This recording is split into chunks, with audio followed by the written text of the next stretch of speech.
Paano mo ilalaban ang iyong asawa kung alam mong kasalang kayo sa papel at mananatiling lihim ang inyong pagsasama? Para kay Amara, ang pagpapakasal sa makapangyarihang si Gobernador Daniel Aragon ay isang kasunduang puno ng takot at lihim. Labis na minamahal ni Daniel ang nobyang si Reyna, ngunit bigla siya nitong iniwan at pinagpalit sa ibang lalaki. At dahil sa kalasingan at labis na pagmamahal ng assistant niyang si Amara kay Daniel, ay naibigay niya rito ang pinakaiingatan niya. Dahilan para ikasal sila ng gobernur, pero isang kasunduan lamang para sa proteksyon sa pangalan nito. Ngunit hanggang kailan kayang tiisin ng isang secret wife ang itinuring na multo sa sarili niyang tahanan? Magandang araw, Angels. Isang full story muli ang nais kong ibahagi sa inyo na siguradong magbibigay kilig at inspirasyon sa bawat isa. Tunghayan natin ang kwento ni Daniel Aragon at Amara. Pero bago tayo magpatuloy, kung bago ka pa lamang sa aking channel, ay pakilike po ng ating video at paklik din ang subscribe button, gayon din ang bell icon para lagi kayong updated sa mga parating ko pang uploads. Ayoko na, Daniel. Hindi ko na kaya. Malamig ang boses ni Reyna habang nakatayo sa tapat ng presidential desk sa loob ng pribadong opisina ng gobernador. Walang bakas ng pag-aalinlangan sa kanyang mga mata. Napatingala si Governor Daniel Aragon. Tila hindi narinig ng maayos ang sinabi ng kasintahan. Reyna, anong ibig mong sabihin? Nagbibiro ka lang, di ba? Seryoso ako, Daniel. Ayoko na. Diretsahang sagot ng dalaga, sabay lapag ng singsing na ibinigay nito sa ibabaw ng mesa. Pagod na ako maging pangalawa lang palagi. Pagod na ako makipag-agawan sa oras mo para sa probinsyang to. Mabilis na tumayo si Daniel. Ang kilalang makapangyarihan at istriktong gobernador ay biglang nanghina. Lumapit siya kay Reyna at hinawakan ang magkabilang kamay nito na nagmamakaawa. Reyna, pakiusap. Huwag naman ganito. Pag-usapan natin to. Gumaralgal ang boses ni Daniel. Nagsisimula nagmangilid ang luha sa kanyang mga mata. Kulang bang binibigay ko? Sabihin mo, babawasan kong trabaho ko. Paglalaan ako ng oras para sa atin. Huwag mo lang akong iwan. Hindi mo maintindihan, Daniel. Inis na bawi ni Reyna ang kanyang mga kamay. Hindi lang oras ang problema. Gusto ko ng buhay na malaya. Ayokong bawat galaw ko binabantayan ng media. Ayoko nang katali sa isang politiko. Pero mahal kita, Reyna. Lahat ng ginagawa ko para sa kinabukasan nating dalawa. Lumuhod si Daniel sa harapan ng dalaga. Walang pakialam sa kanyang dignidad bilang pinuno ng probinsya. Nagsusumamo ko sa'yo. Huwag mo kong iwan sa ere. Ikaw ang buhay ko. Tumingin si Reyna sa nakaluhod na gobernador. Ngunit mas nangibabaw ang ambisyon sa kanyang puso.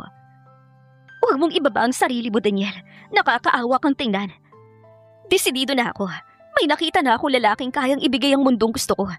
Yung pribado, tahimik, at mas mayaman. Napatitig ang binata. Gumuho ang kanyang bundo sa nalaman. May iba ka na? Oo, kaya please, tanggapin mo na lang. Tinalikuran siya ni Reyna at mabilis na naglakad palabas ng opisina. Walang lilingon-lingon. Reyna, bumalik ka rito! Sigaw ni Daniel, ngunit ang tanging sumagot sa kanya ay ang tunog ng pagsasara ng pinto. Bagsak ang balikat na napaupo si Daniel sa sahig. Tuluyan ang umagos ang kanyang mga luha.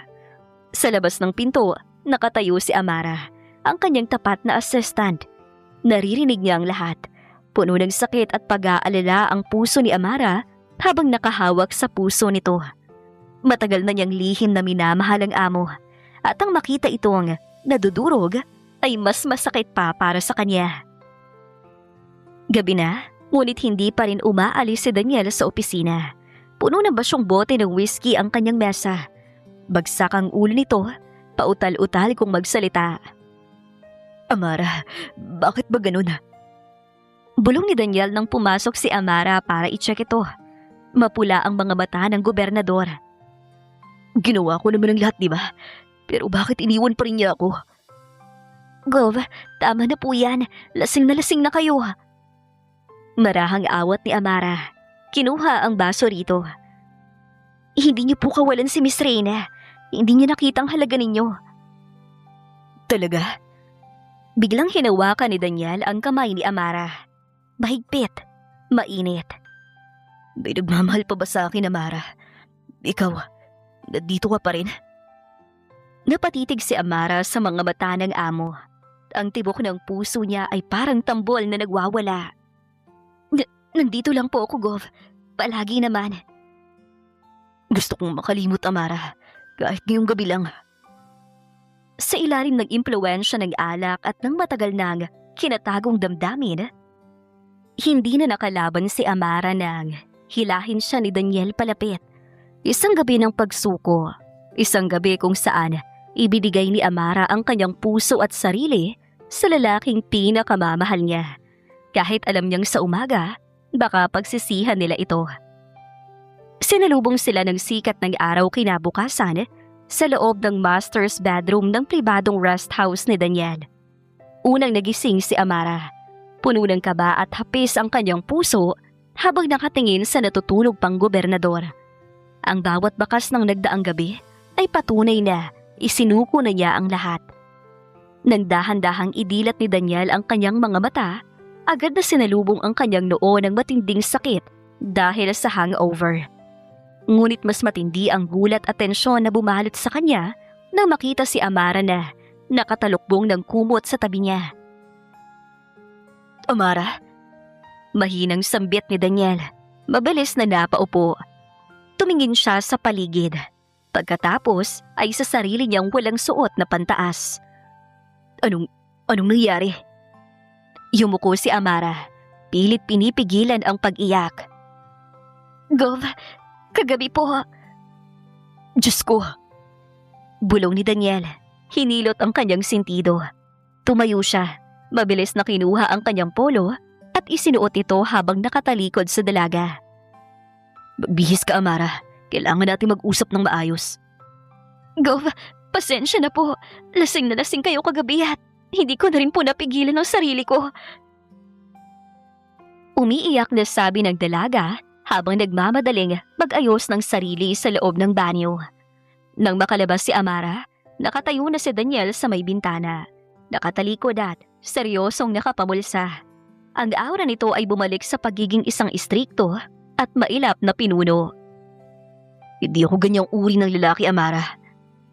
Malamig na panimula ni Daniel nang hindi lumingon. Naisuko mong sarili mo sa akin dahil sa kahinaan ko kagabi. Kasalanan ko. At bilang gobernador, bilang lalaki, hindi ko tatakbuhan to. Pananagutan kita. Namilog naman ang mga mata ni Amara. Isang pambihirang pag-asa ang sumilay sa kanyang puso. Pananagutan, Gov? Ibig niyo pong sabihin... Pakakasalan kita. Ngayong araw na to. Sa isang pribadong civil wedding na ako mismo mag-aayos gamit ang kapangyarihan ko. Mariing sabi ni Daniel, sabay harap sa dalaga. Napatakip ng bibig si Amara. Hindi makapaniwala. Pakakasalan niyo ako? Pero Gov, paano ang imahe niyo sa publiko? Ang pamilya niyo? Tumingin sa kanya si Daniel. Walang init, walang pagmamahal. Ang mga mata nito ay parang negosyanteng nakikipagpalitan ng kontrata. Papakasalan kita, Amara, pero may isang malaking kondisyon. Ano po yun, Gov? Walang makakaalam, walang pamilya, walang media, walang kahit sino sa munisipyo. Deklara ni Daniel. Lumapit siya kay Amara. Sapat na para maramdaman ng dalaga ang bigat ng presensya nito. Magiging asawa kita sa papel, pero sa mata ng publiko, mananatili kang assistant ko. Kakalimutan natin na nangyari kagabi. You will be my secret wife. Parang pinilipit ang puso ni Amara sa narinig. Secret wife? Itatago niyo ako, Gov? Parang isang kasalanan? Ito lang ang paraan, Amara. Medyo tumaas ang boses ni Daniel. Kakagaling ko lang sa isang masakit na breakup. Hindi kayang gawin ang karir ko ang isa pang iskandalo o bigla ang kasal sa assistant ko. Kailangan ko ngayon ay asawang mag-aalaga sa akin sa likod ng mga pinto. Hindi ang lilikha ng chismis sa politika. Kung gusto mo ng pananagutan, tanggapin mo to. Kung hindi, maaari ka mag-resign ngayon din. Mamili ka, Amara. Tumulo ang luha sa mga mata ni Amara. Ang sakit na marinig na ang lalaking pinapangarap niya ay kaya siyang ituring na isang lihim na obligasyon lang. Pansamantala lang ba ako sa inyo, Gov? Ginagawa niyo ba to dahil kay Miss Reyna pa rin? Huwag mong banggitin ang pangalan niya. Banta ni Daniel, humigpit ang panga nito. Ang tinatanong ko ay kung papayag ka sa kasunduan. Oo o hindi, Amara. Huminga ng malalim si Amara. Pinunasan niya ang kanyang mga luha gamit ang nanginginig na kamay. Tumingin siya ng diretso sa mga mata ng gobernador. Kahit madurog siya, mas pipiliin niyang mapalapit dito kaysa tuluyang lumayo. Tinanggap ko ang buong kayo kagabi, Goff, kahit hindi ako nasa isip niyo. Kung ito lang ang tanging paraan para manatili ako sa tabi niyo, pumapayag ako. Magiging secret wife niyo ako.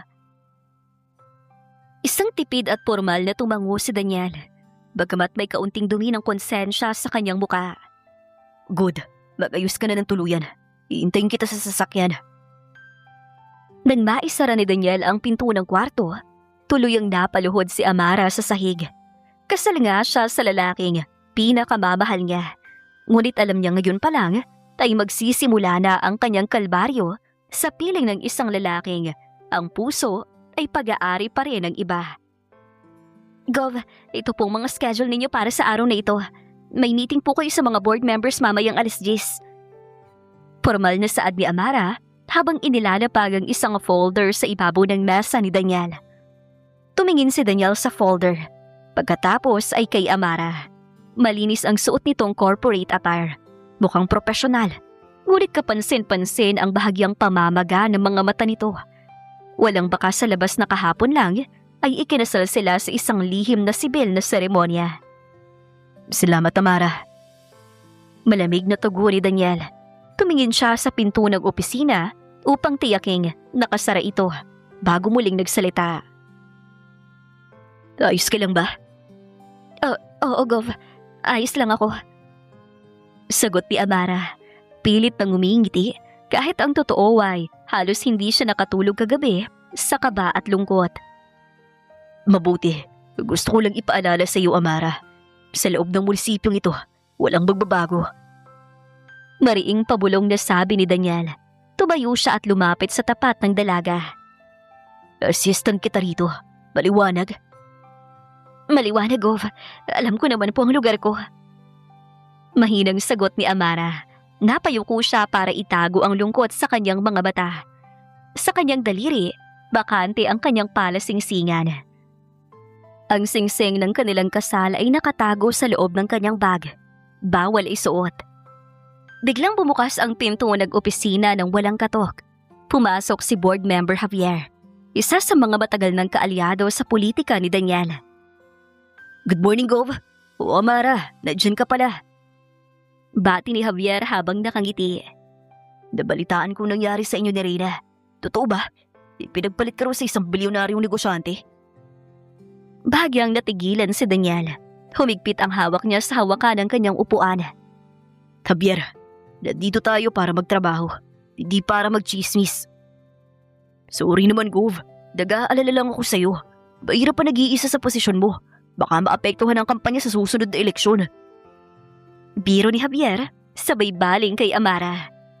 Mabuti na lang at nandyan si Amara, ang napakaganda at tapat mong assistant. Kung hindi ka pa mag-aasawa, Gov, baka pwedeng pormahan ko muna tong assistant mo. Namilog naman ang mga mata ni Amara sa gulat. Agad siyang tumingin kay Daniel, naghahanap ng kahit anong reaksyon mula sa kanyang asawa. Madilim ang mukha ni Daniel, ngunit pinilit itong maging kalmado.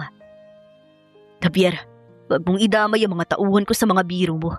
Abara isa corporate staff. Hindi siya kasama sa mga usapang ganyan. Ikaw naman, biro lang, Gov. Masyado ka namang seryoso. Natatuwang bawi ni Javier. Sige, iintayin kita sa conference room. Nang makalabas si Javier, binalot ng mabigat na katahimikan ng silid. Hindi mapigilan ni Amara ang magtanong. Ang selos at sakit ay unti-unting kumakawala sa kanyang puso. Gov, bakit hindi niyo sinabi sa kanyang totoo? Basag ang boses na tanong ni Amara. Bakit hinayaan niyo lang siyang magbiro ng ganon tungkol sa akin? Amara, pinag-usapan na natin to kahapon, di ba? Ines na sagot ni Daniel. Hinarap niya ang dalaga na may salubong na mga kilay. Secret wife kita. Kung sasabihin ko kay Javier, bukas ay alam na ng buong probinsya yan. Gusto mo ba ng iskandalo? Iskandalo po bang tawag niyo sa akin, Gov? Pumatak na ang luha sa mga mata ni Amara. Asawa niyo ako. Pinakasalan niyo ako kahapon.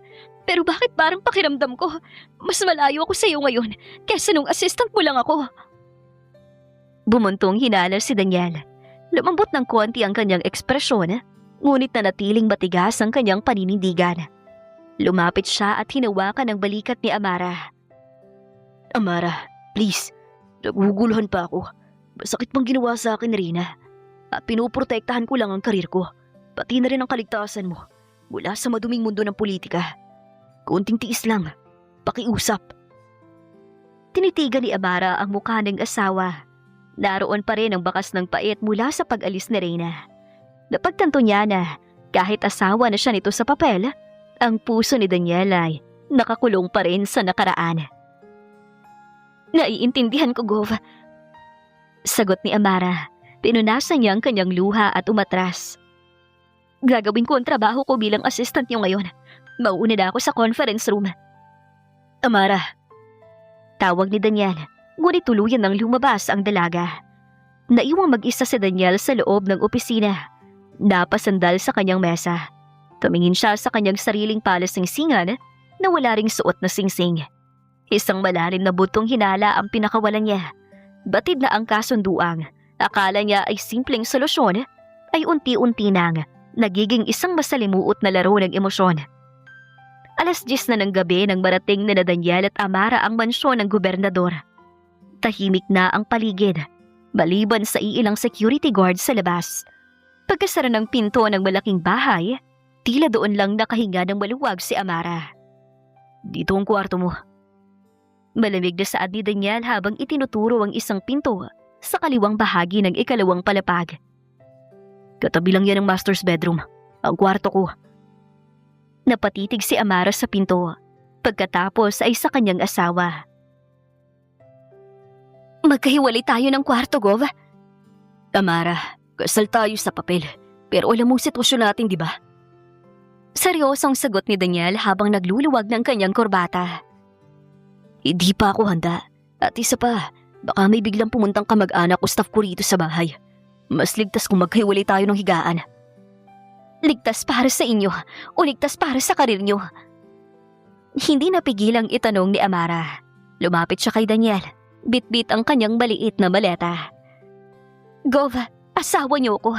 Kahit ba sa loob ng sarili nating bahay, kailangan ko pa ring magtago. Bumuntong hinala si Daniel at hinarap ang dalaga. Pinoprotektahan ko lang ang sarili ko, Amara. Bago pa lang ang lahat, huwag mo muna akong pilitin ngayon. Pagod ako sa opisina. Sino po bang pinoprotektahan mo, Daniel? Sa unang pagkakataon, tinawag niya ito sa pangalan nito. Walang Gov.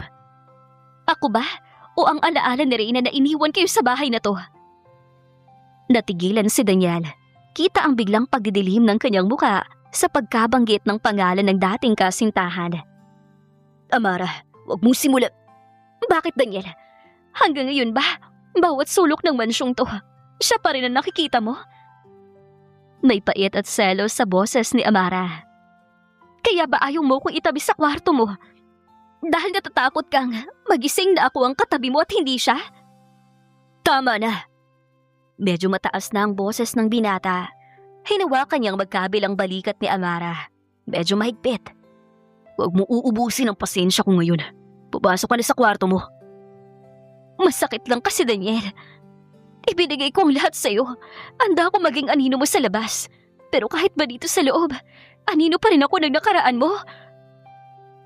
Tinitigan ni Daniel ang umiiyak na assistant, ang kanyang asawa. May parte sa puso niya ang nakaramdam ng sakit at konsensya. Dahan-dahan niyang niluwagan ang hawak sa balikat nito. Sorry, Amara. Mahinag sabi ni Daniel. Iniwas ang tingin. Hindi ko sinasadyang saktan ka. Pero please, Amara, bigyan mo ko ng oras. Hindi madaling kalimutan ang 3 taon naming pagsasama na rin ng gano'n na lang. Paano naman ako, Daniel? Ilang taon din kitang pinanood na nagmamahal ng iba. Habang ako, tahimik na nasasaktan sa tabi mo bilang assistant mo. Ngayong kasal na tayo, umaasa lang naman ako na kahit konti, makita mo naman ako. Isang mahabang katahimikan ang namayani sa pagitan nilang dalawa. Ang tanging naririnig na lang ay ang mahinang hikbi ni Amara. Magpahinga ka na. Sa huli ay sabi ni Daniel bago tinalikuran si Amara at naglakad patungo sa kanyang sariling kwarto. Naiwang nakatayo si Amara sa gitna ng malawak na pasilyo. Tumingin siya sa kanyang palad. Kinuha ang wedding ring mula sa kanyang bulsa at dahan-dahang isinuot ito sa kanyang daliri. Malamig ang bakal ng singsing kasing lamig ng unang gabi niya sa bahay ng kanyang asawa. Mamahalin kita, Daniel, hanggang sa mapansin mo rin ako. Bulong ni Amara sa dilim bago pumasok sa kanyang kwarto. Bitbit ang pag-aasang balang araw, ang secret wife ay magiging tunay na asawa ng mansyong yun. Maaga pa lang ay gising na si Amara para ipaghanda ng almusal si Daniel. Habang nagtitimpla ng kape, narinig niya ang sunod-sunod na busina ng sasakyan sa labas ng mansyon. Sinundan ito ng mabilis na mga yabag pababa ng hagdan. Si Daniel, nakasuot na ng pambahay na short at sando, mukhang nag-aalala. Amara, huwag kang lalabas ng kusina. Utos ni Daniel, medyo humihingal pa. May bisita at base sa boses, si Mami yun. Namilog ang mga mata ni Amara. Ang mami niyo, Gov? Paanong... Hindi na natapos ni Amara ang sasabihin dahil bumukas na ang pinto ng mansyon. Pumasok ang isang elegantang babae, si Doña Teresita, ang ina ni Daniel. Kasunod ang 2 maid na may dalang mga kahon. Daniel, anak! Surprise! Bati ng Doña, sabay halik sa pisngi ng gobernador. Nabalitaan ko ang tungkol sa inyo ni Reyna. Pumunta ako rito para tingnan kung maayos ka lang. But wait, why does the house smell like garlic rice? May nagluluto ba? Mom, I'm fine. And yes, pinagluluto ko ng staff ko. Mabilis na sagot ni Daniel. Pilit na humaharang sa daan patungong kusina. Ngunit huli na, naglakad si Doña Teresita patungo sa dining area at nakita si Amara na hawak pa ang sandok. Natahimik ang matanda. Tinaasan ng kilay ang dalaga mula ulo hanggang paa. Oh, si Amara pala. Ang assistant mo, di ba? Wika ni Doña Teresita. Malamig ang tono. Bakit ka nandito sa mansyon ng anak ko ng ganitong kaaga, iha? At bakit ikaw ang nagluluto? Nasaan ang mga regular na katulong dito? Nanginginig ang mga kamay ni Amara. Napatingin siya sa asawa na humihingi ng saklolo. Magandang umaga po, Doña Teresita. Ako po ay... Ma'am, pinadala ko rito si Amara para mag-ayos ng mga urgent documents na kailangan kong pirmahan bago pumasok sa munisipyo. Mabilis na pagdadahilan ni Daniel. Lumapit siya at tumayo sa pagitan ng kanyang ina at ni Amara. Pinagluto ko lang siya dahil hindi pa siya nag-aalmusal. Ganun ba? Lalong sumingkit ang mga bata ng Donya. Lumapit ito sa mesa at napansin ang 2 plato na nakahain. 2 plato? Sabay kayong kakain ng assistant mo, Daniel? At ano tong nakikita ko sa bintana ng labahan? May mga damit na babae na nakasampay. Dinalot ng matinding kaba ang buong silid. Alam ni Amara na kapag nalaman ng Donya ang totoo, malaking gulo ito dahil kilalang mapangmata ang pamilya ni Daniel. Mom, those are... Mami Teresita! Isang boses mula sa bukana ng kusina ang nagpaligon sa kanila. Nalaki ang mga bata ni Daniel at Amara. Si Reyna, nakatayo ito roon, may hawak na mamahaling bag at may bakas ng pagsisisi sa kanyang buka. Reyna, anong ginagawa mo rito?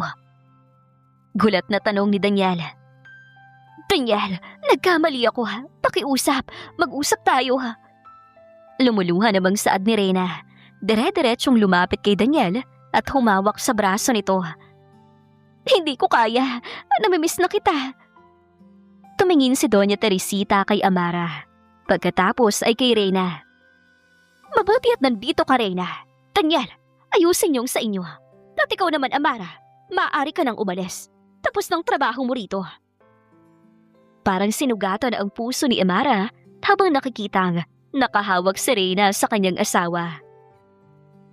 Ngunit bago pa siya makahakbang paalis, isang bagay ang nagbago sa isip ni Daniel.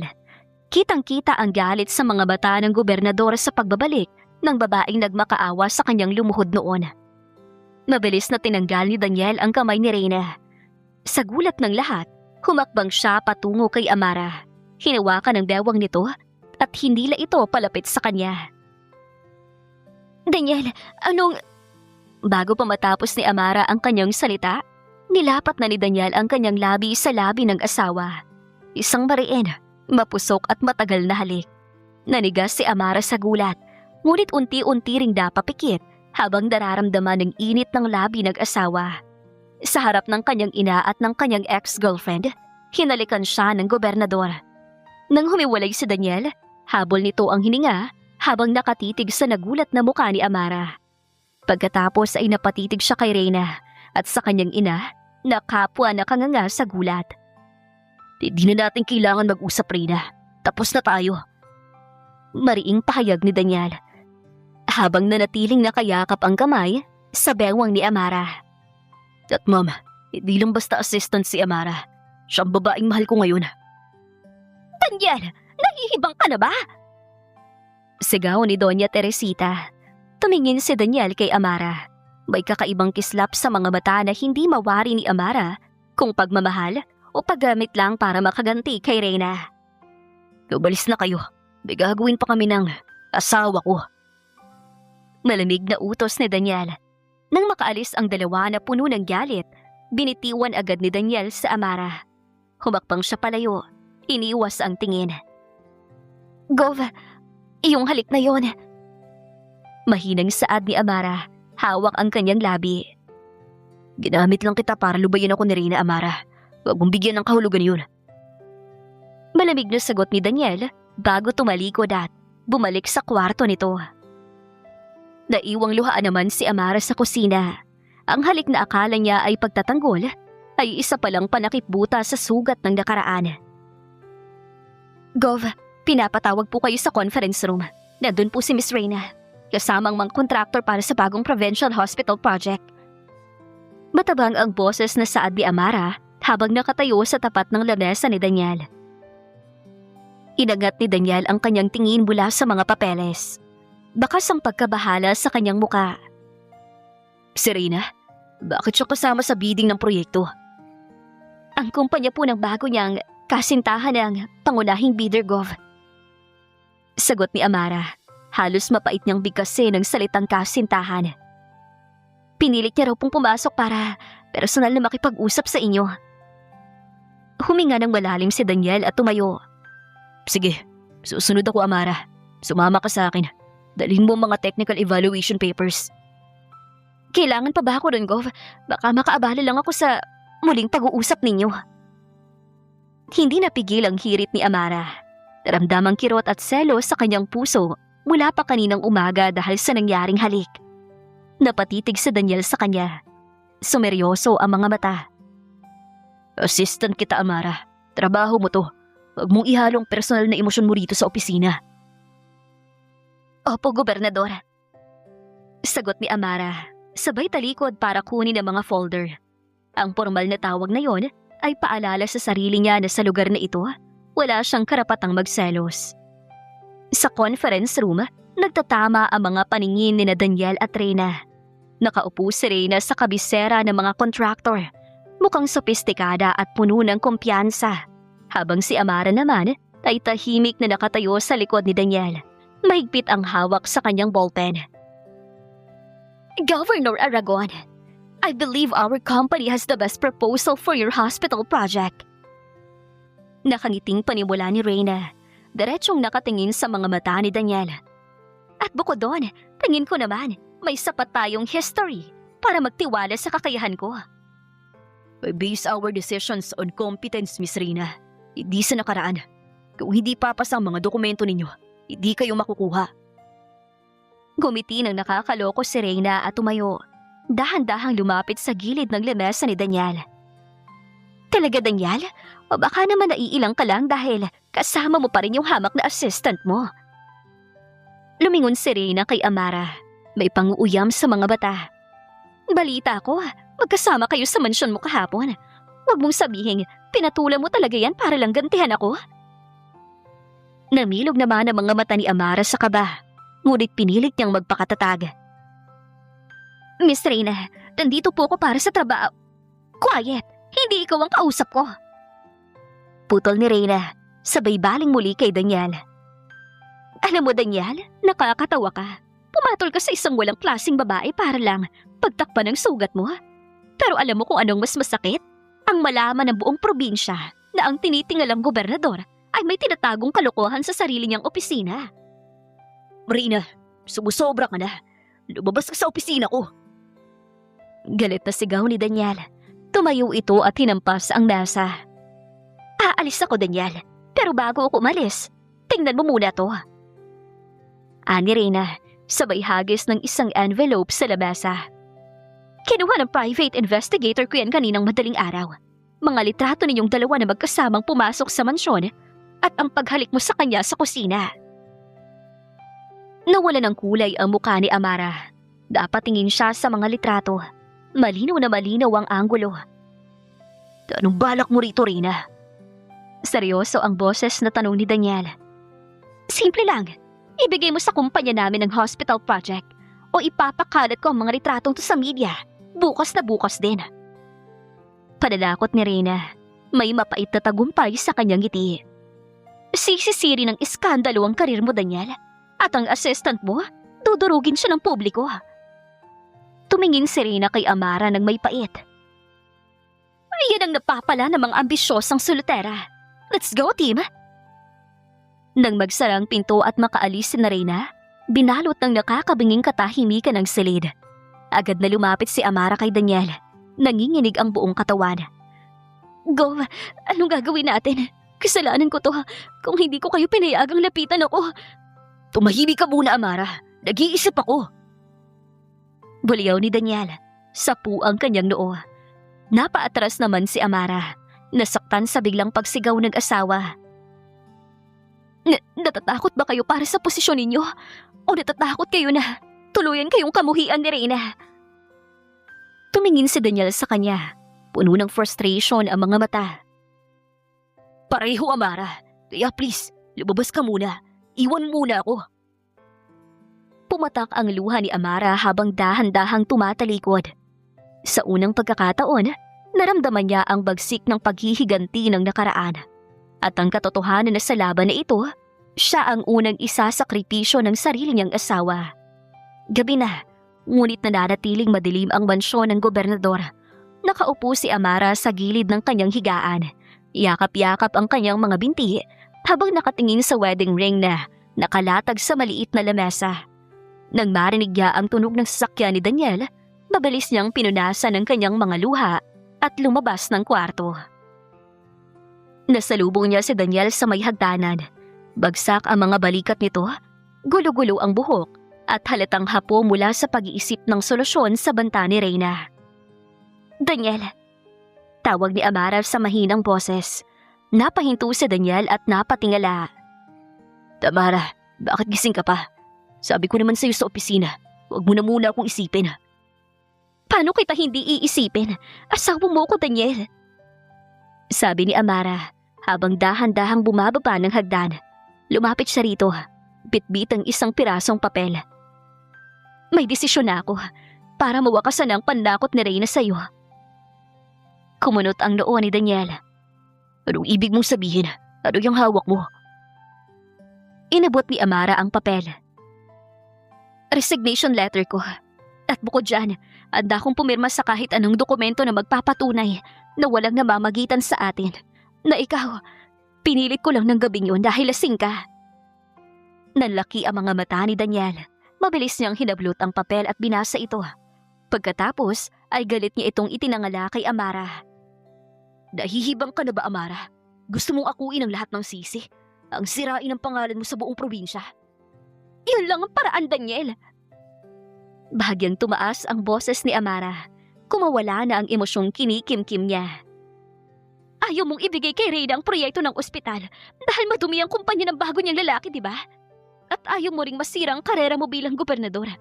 Kaya sino pa bang pwede magsakripisyo? Ako lang naman, di ba? Hindi ko hiningi sa'yo na gawin to. Akala mo ba ganun ako kawalang puso para hayaan kong dumaan sa kahihiyan habang ako ay nananatiling malinis sa paningin ng tao? Pero wala ka namang magagawa, Daniel. Natatakot ka kasi.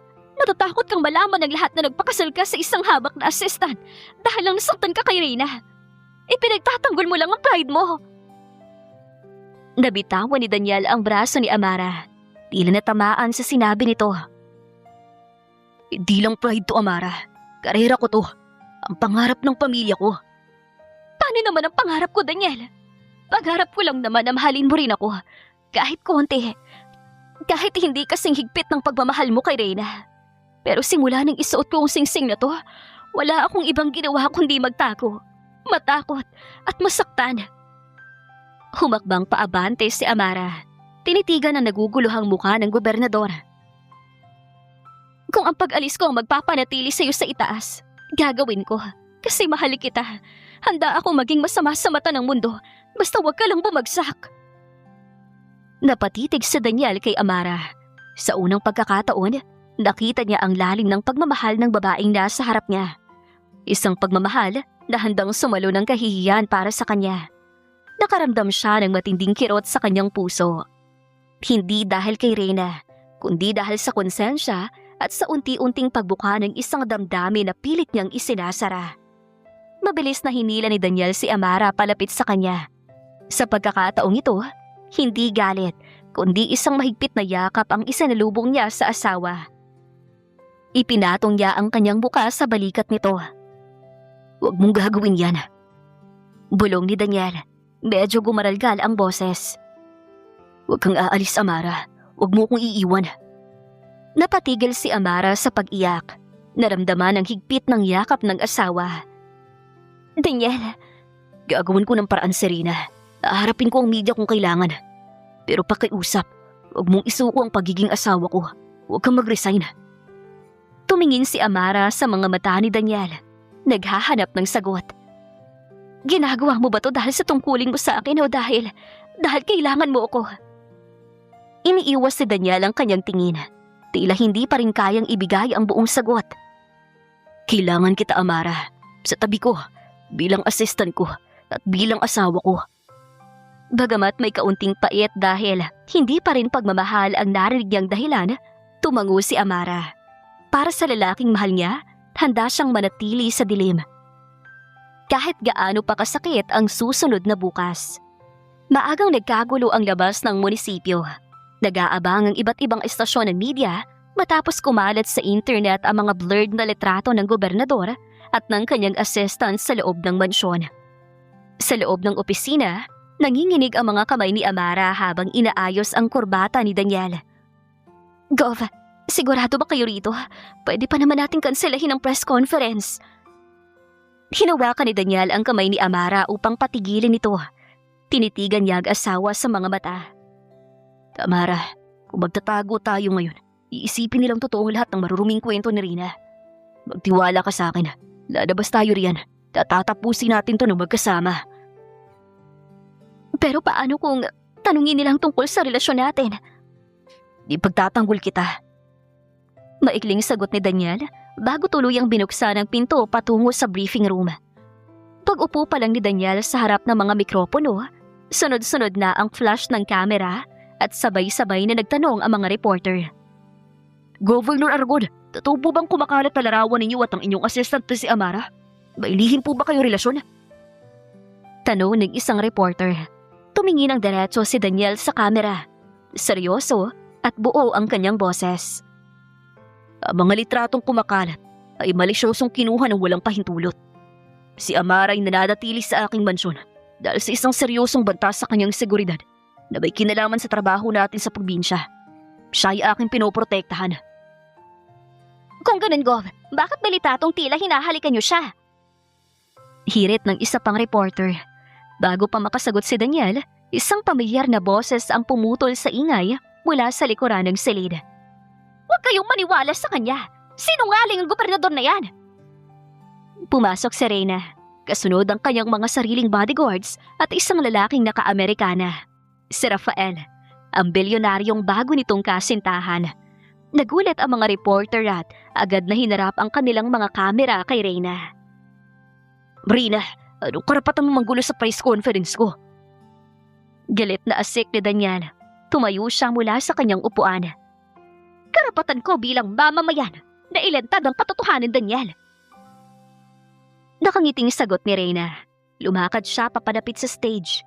Lumingon siya kay Amara na kasalukuyang nakatayo sa tabi ng mga staff. Ang assistant mo ay hindi lang basta biktima. Ang totoo, pinilit niyang gobernador. Kinamit niyang pagiging lasing ni Daniel nung gabing naghiwalay kami para lapitan to. Reyna, sumusobra ka na. Sigaw ni Daniel. Ngunit hinarang siya ng mga reporter na nag-aabang ng mas malaking iskandalo. Humarap si Reyna sa media. May ebidensya ako. Isang audio recording mula sa rest house ni Daniel kung saan naririnig na nagmamakaawang assistant na panagutan siya. At may bago akong laro para sa iyo, Daniel. Dahil hindi mo ibinigay sa amin ang proyekto ng ospital, opisyal nang tatakbo si Rafael bilang gobernador ng probinsyang ito laban sa iyo. Nagbulungan ang lahat. Nagkagulo ang mga reporter. Tumingin si Rafael kay Daniel at ngumiti ng may panghahamak. Maganda ka na, Governor Aragon. Uubusin namin ang karera mo. Kasamang ambisyosang babaeng yan. Nang mag-walk out si Reyna at Rafael, naiwang tulala ang mga tao.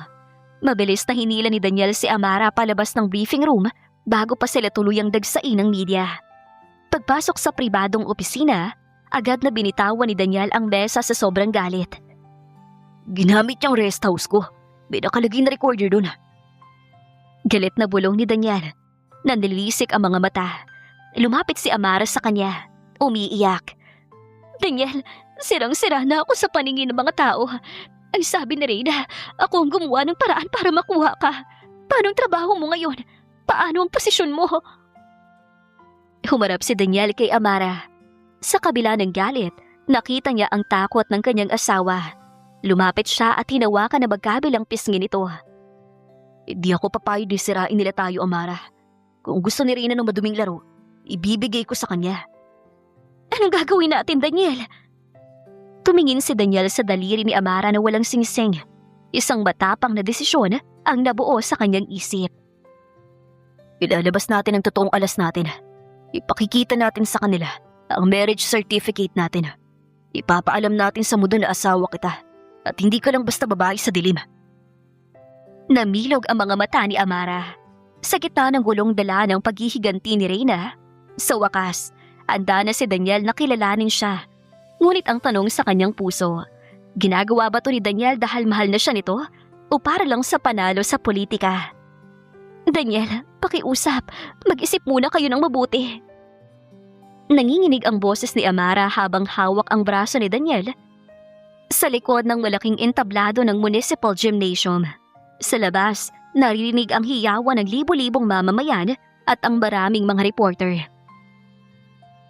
Kapag inamin nating kasal na tayo, wala nang balikan to. Habang buhay mo na ako magiging pananagutan. Humarap si Daniel sa kanya. Inayos niya ang pagkakatupi ng manggas ng kanyang barong bago hinawakan ang magkabilang kamay ng dalaga. Amara, pagod na ako makita kang umiiyak dahil sa mga patibong ni Reyna at pagod na rin ako itago ang totoo. Pero ang posisyon mo, Daniel, ang pamilya mo, paano kung sabihin nilang ginagawa mo lang to para maisalbang pangalan mo sa politika? Hayaan mo silang magsalita. Gagawin ko to hindi dahil sa politika, Amara, kundi dahil asawa kita at karapatan mong ituring na tama. Bago pa makasagot si Amara, tinawag na ng MC ang pangalan ng gobernador. Huminga ng malalim si Daniel.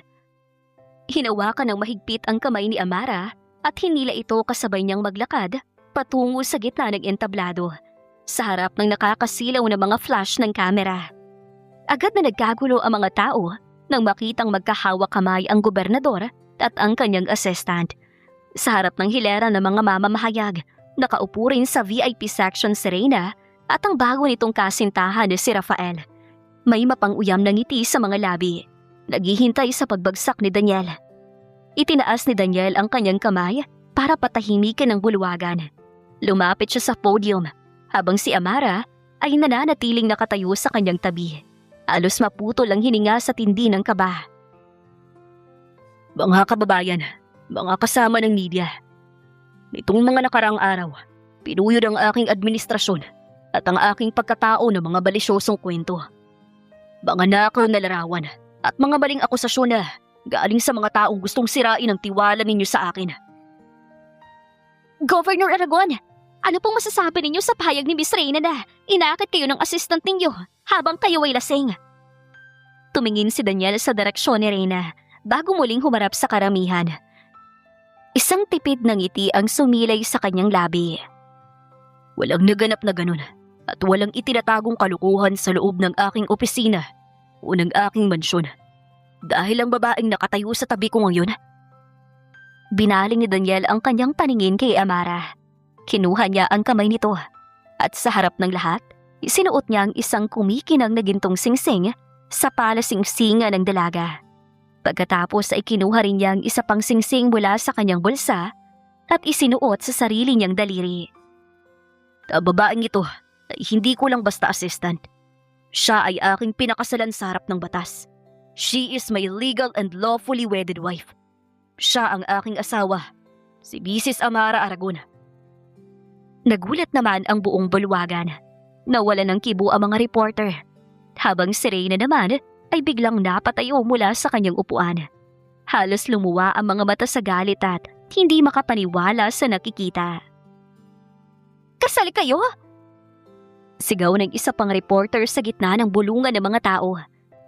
Kung ganon, bakit ninyo ito itinago sa publiko, Gov? Humarap muli si Daniel sa mikropono. Mas hinigpitan ang hawak sa kamay ng nanginginig pa ring asawa. Itinago namin ito dahil ninais kong protektahan ang pribadong buhay ng aking asawa mula sa maduming mundo ng politika. Ngunit dahil ginagamit ng katahimikan namin para bastusin ang kanyang dignidad, hindi na ako papayag. Handa akong isakripisyo ang aking posisyon, ang aking karera at ang eleksyong ito. Ngunit hindi ko isasakripisyo ang aking asawa.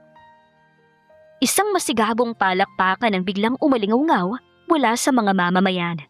Marami ang naantig sa tapang at paninindigan ng gobernador para sa kanyang asawa.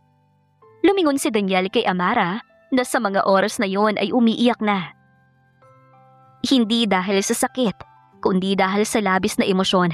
Lumapit si Daniel at hinalikan ito ng matamis sa noo sa harap ng buong mundo. Salamat, Daniel. Bulong ni Amara sa gitna ng ingay. Tapos na ang pagtatago, Amara. Simula ngayon, kasama mo na akong lalaban sa liwanag. Mahinang sagot ni Daniel habang nakangiti. Ngunit sa gilid ng entablado, habang pinapanood ang tagpong yun, madilim ang mukha ni Reyna. Lumingon ito kay Rafael at bumulong ng may puot. Di pa tapos ang laban na to. Kung hindi ko siya masisira sa kasal na yan, dudurugin ko sila sa eleksyon. Tahimik ang gabi sa loob ng master's bedroom ng mansyon ng gobernador. Sa unang pagkakataon, hindi na sa guest room pumasok si Amara. Nakatayo siya sa tapat ng malaking salamin. Dahan-dahang tinatanggal ang kanyang mga hikaw at sa kanyang tabi, naglalakad si Daniel habang tinatanggal ang butones ng kanyang suot. Ayos ka lang ba talaga, Amara? Basag ni Daniel sa katahimikan. Lumapit siya sa likod ng dalaga at tumingin sa refleksyon nito sa salamin. Napabuntong hinala si Amara at humarap sa asawa. Para pa rin ako nananaginip, Daniel.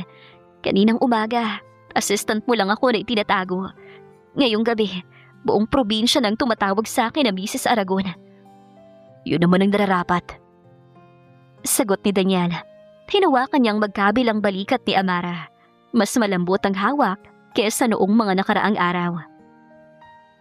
Sorry kung hinayaan kong umabot sa ganong kahihiyan bago ko ginawang tama. Natakot lang talaga ako nung una. Natakot saan, Daniel? Kay Reyna? Matapang na tanong ni Amara. May kaunti pa ring pait sa kanyang mga bata. Umiling si Daniel. Tumingin ang diretso sa mga mata ng asawa. Natakot ako na Baka hindi ko maibigay ang pagmamahal na deserve mo. Noong iwan ako na rin, akala ko sarado na tong puso ko. Pero noong nakita kitang umiiyak at handang magsakripisyo para sa akin, doon ko na-realize kung gaano ako kabulag. Daniel, ibig mo bang sabihin?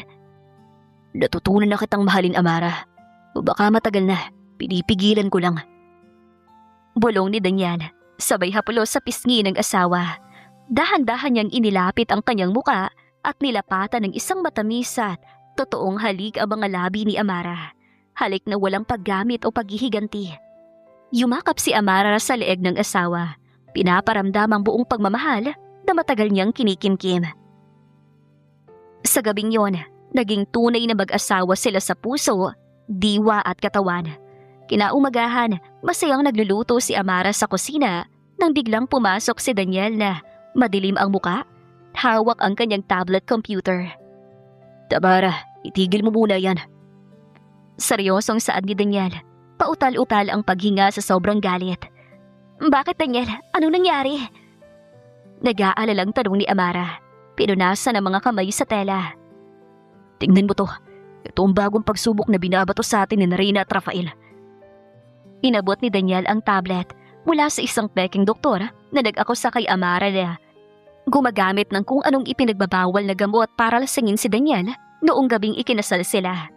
Bukod doon, may lumabas ding peking audit report na nagsasabing nagnakaw daw ng pondo sa munisipyo si Amara noong assistant pa lang ito. Diyos ko, Daniel, hindi totoo to. Kailanman hindi ako nagnakaw at lalong hindi kita pinainom ng kung anong gamot. Umiiyak na depensa ni Amara. Nanginginig ang buong katawan. Alam ko, Amara. Alam kong gawa-gawa lang to na rin. Para wasakan ang kredibilidad mo, gayong pagpubliko ng kasal natin. Galit na sabi ni Daniel, napasuntok sa lamesa. Gusto nilang mag-file ng disqualification case laban sa akin para hindi ako makatakbo sa eleksyon dahil sa immorality at korupsyon na ibinibintang sa asawa ko. Kasalanan ko na naman, Daniel, kung hindi mo ako pinakasalan. Huwag mo sabihin yan. Tapos ng panahon ikaw lang ang nasasaktan, Amara. Asawa mo ko. Sabay nating haharapin ang dumi ng politika. Kung akala ni Reyna ay susuko ako, nagkakamali sila. Humiwalay si Daniel sa yakap at tinitigan ng asawa ng may determinasyon. Mag-ayos ka, Amara. Pupunta tayo sa munisipyo ngayon din. Maghahanap tayo ng ebidensya para pabulaanan ng mga peking dokumento na yan. Lalaban tayo. Tumango si Amara. Pinunasan ang kanyang mga luha. Mabigat ang hangin sa loob ng opisina ng gobernador. Nakalatag sa malawak na lamesa ang mga orihinal na logbook at financial ledgers ng munisipyo. Seryosong sinusuri ni Daniel at Amara ang bawat pirma at petsa upang mahanap kung paano na fake ni Reyna ang audit report. Daniel, tingnan mo to. Tawag ni Amara. Itinuro ang isang pahina sa logbook ng accounting department. Ang petsang sinasabi sa fake report na naglabas daw ako ng pondo ay noong nakaraang buwan. Pero sa opisyal na logbook, pinalitan ng pangalan ko. May nagbura gamit ang correction tape. Lumapit si Daniel at sinuri ang papel. Humigpit ang panga niya. Tama ka. At ang may hawak lang ng susi ng cabinet na ito, bukod sa'yo, ay ang head ng General Services. Pero sino nag-access nito nung gabi bago lumabas ang balita? May CCTV sa tapat ng hallway, Daniel. Tawagan mo security. Utos ni Daniel. Ngunit bago pa man makahakbang si Amara, ay biglang bumukas ang pinto ng opisina. Pumasok si board member Javier. May dalang kape at mukhang kalmado ang muka. Magandang araw, Gov. At syempre, sa bago nating First Lady, si Amara. Nakangiting bati ni Javier, ngunit may kakaibang kislap sa kanyang mga mata. Balita ko, busy kayo sa paghanap ng kung sino ang naglabas ng dokumento laban kay Amara. Javier, dito ang tamang oras para sa mga biro mo. May seryoso tayong problema sa seguridad ng mga dokumento rito sa munisipyo. Alam ko, Gov, kaya nga nandito ako para tulungan kayo. Lumapit si Javier at umupo sa tapat ng lamesa. Tumingin siya kay Amara. Amara, alam mo naman na malaking tiwala ko sa iyo noon pa. Kaya lang, ang mga dokumentong lumabas, mukhang galing talaga sa loob ng computer mo. May nakakita raw sa iyo ng isang gabi na may isinasaksak na USB sa main server.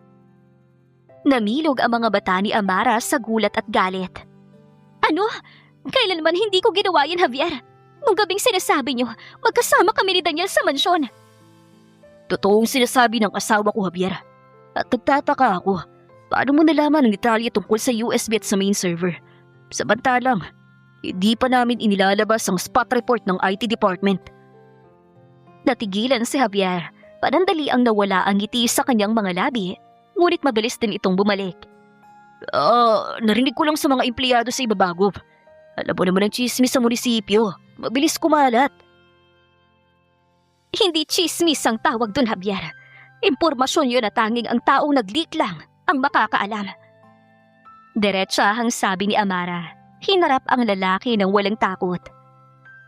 Kayo ang nagbigay ng access code kay Reyna, di ba? Kayo ang nagbura ng pangalan ko sa logbook. Dapat tayo si Javier. Salubong ang mga kilay. Sobra ka na, Amara. Assistant ka lang dito. Huwag mo ko ako sa Asawa ko siya, Javier. At first lady ng probinsyang ito. Baliw ni Daniel. Ang kanyang boses ay umalingaw-ngaw sa buong salid sa sobrang galit. Huwag mo siyang sigawan sa harap ko. Matagal ko nang alam na nakikipagkita ka kay Rafael sa labas ng probinsya. Akala mo ba, hindi ko alam ang tungkol sa mga pinangako nilang kontrata sa iyo kapag natalo ako? Nawala ng kulay ang mukha ni Javier. Napayuko ito. Halatang huling-huli sa sariling bitag. Daniel, para sa partido lang ang ginagawa ko.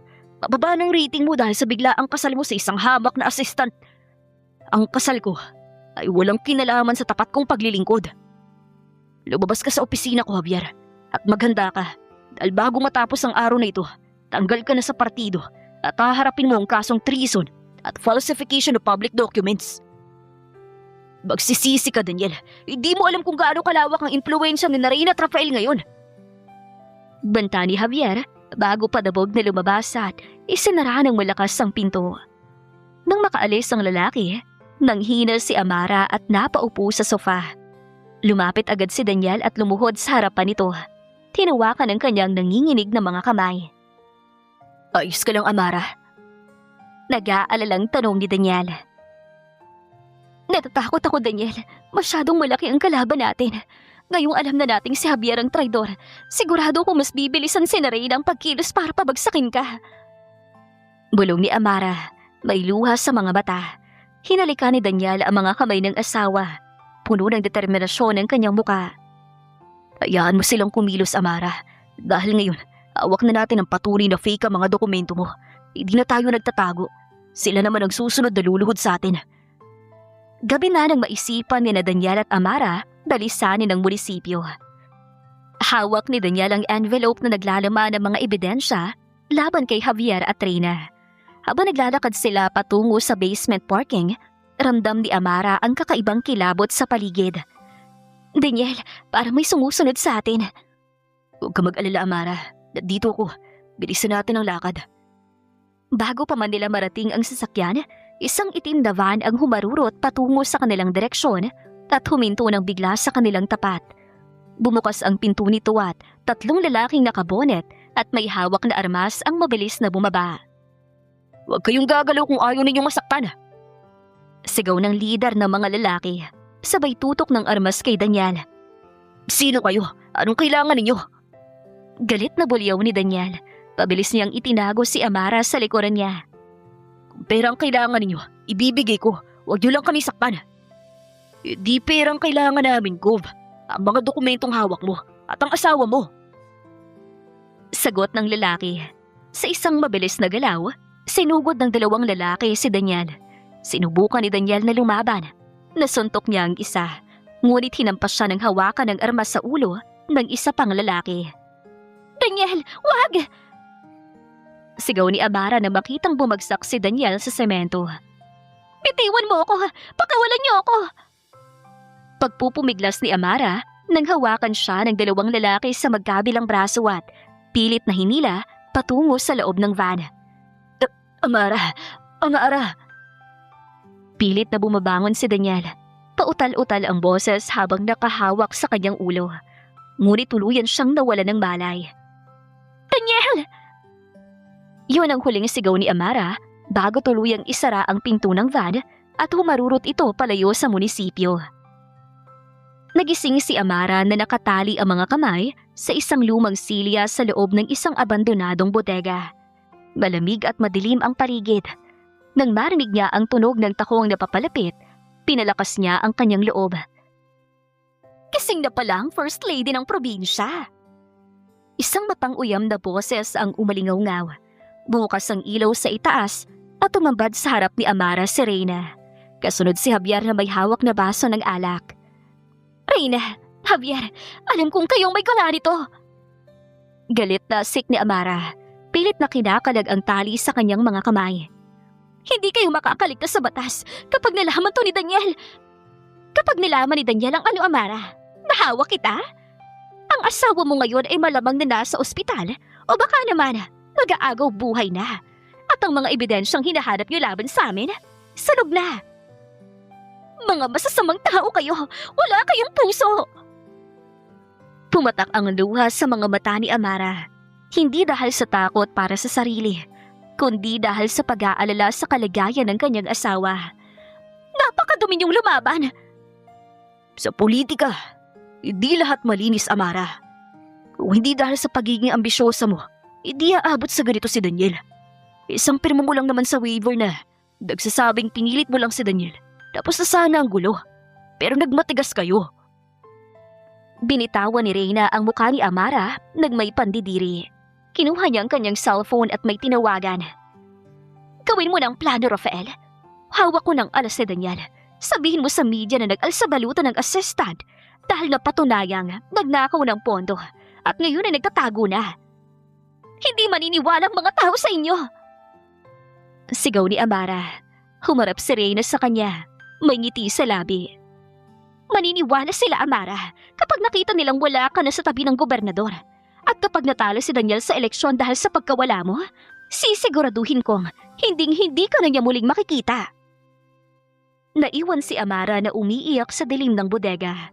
Habang iniisip ang kaligtasan ng asawa, taintim siyang nalanalangin na sana ay ligtas si Daniel. Dahil alam niyang ang buhay niya ngayon ay nakasalalay na lamang sa pagmamahal at tapang ng kanyang asawa. Biglang bumukas ang pinto ng abandonadong bodega. Kasabay nito ang pagpasok ng mga armadong miyembro ng Special Police Forces. Sa unahan ng mga ito, naglalakad si Daniel.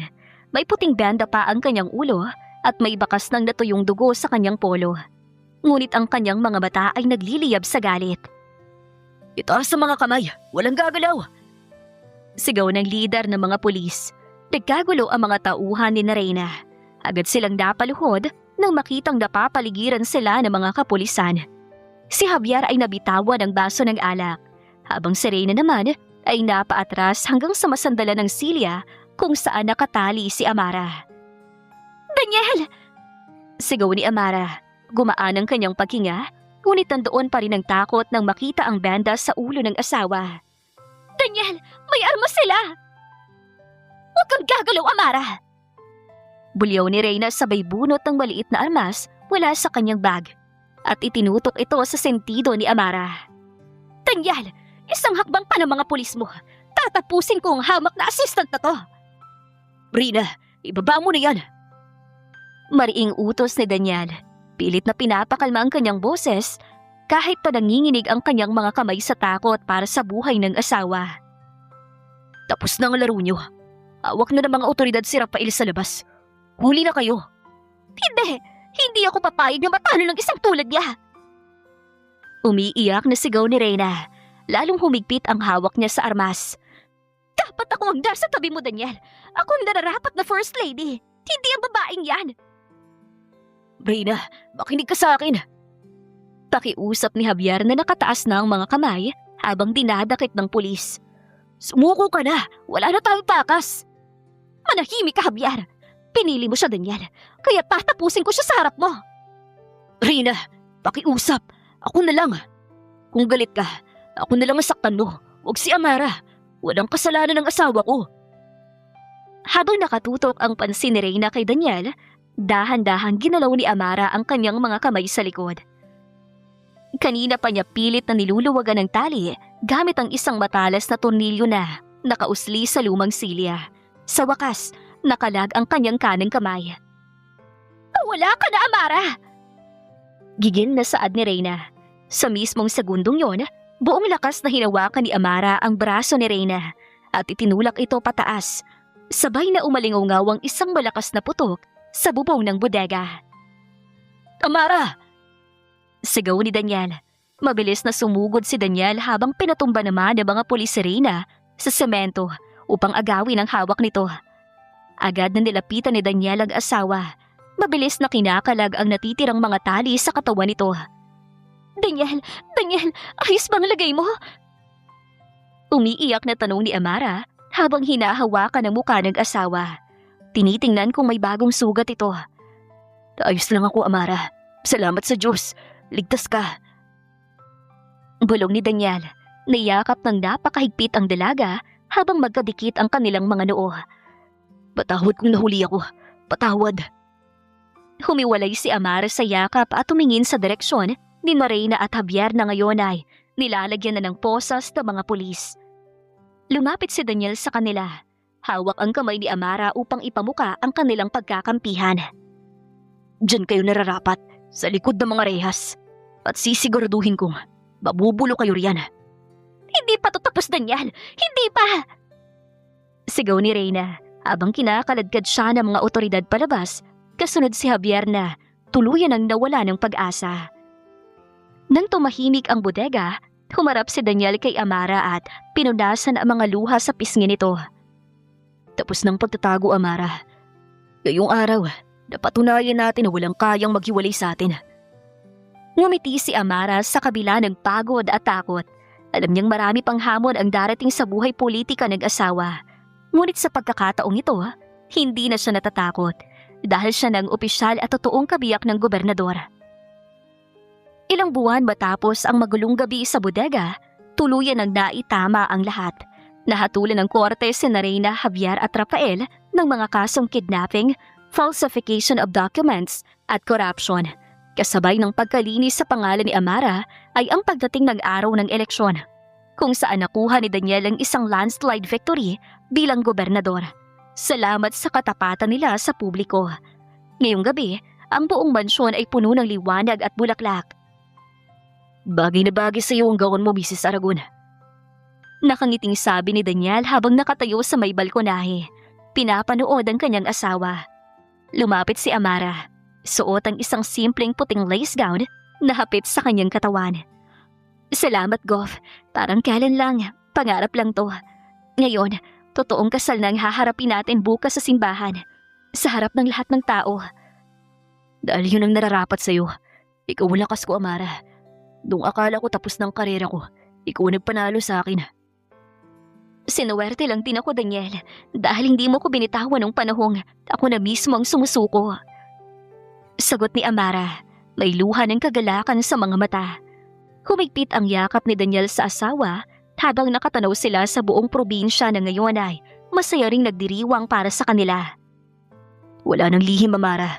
Simula ngayon, buong mundo ng saksi sa pagmamahal ko sa aking First Lady. Mahal na mahal kita, Amara, at handa akong gawin ang lahat para sa iyo.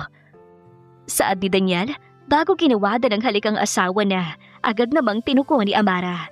Napakasaya niya dahil natupad ang pangarap niya na mahalin din ng lalaking pinakamamahal niya. Sa mundo ng politika at kapangyarihan kung saan talamak ang paninira, panlilinlang, at paggamit ng fake document ni Reyna at Javier, napatunayan na ang katotohanan at malinis na kalooban pa rin ang magtatagumpay sa huli. Ang integridad ay hindi kayang tapatan ng anumang kayamanan o impluwensya. Ang tunay na pag-ibig ay handang lumaban at magsakripisyo. Noong una, pinuno ng takot ang puso ni Daniel at itinago si Amara sa dilim. Ngunit ang tunay na pagmamahal ay sumisibol kapag handa mo nang ipaglaban ang taong mahal mo sa harap ng buong mundo. Hindi hinayaan ni Daniel na mag-isa si Amara sa laban. Magkasama nilang hinarap ang problema na nagpatibay sa kanilang pagsasama bilang mag-asawa. Ang tunay na halaga ng tao ay hindi nasusukat sa kanyang katayuan sa lipunan. Si Amara, na nagsimula bilang isang hamak na assistant, ay nagpakita ng tapang, katapatan at talino na higit pa sa mga taong may matataas na posisyon. Ang pagiging First Lady ay hindi lamang tungkol sa marangyang titulo. kundi sa busilak na puso na handang sumuporta at maglingkod ng tapat. At dito na po nagtatapos ang kwento ni na Daniel at Amara. Sana ay muli ninyo akong samahan sa mga full story na nais kong ibahagi sa inyo. Kung ikaw si Amara, handa ka bang gawin ang lahat para sa pagmamahal mo kay Daniel? Maraming salamat po. Comment naman po kayo kung saan nakarating ang ating video.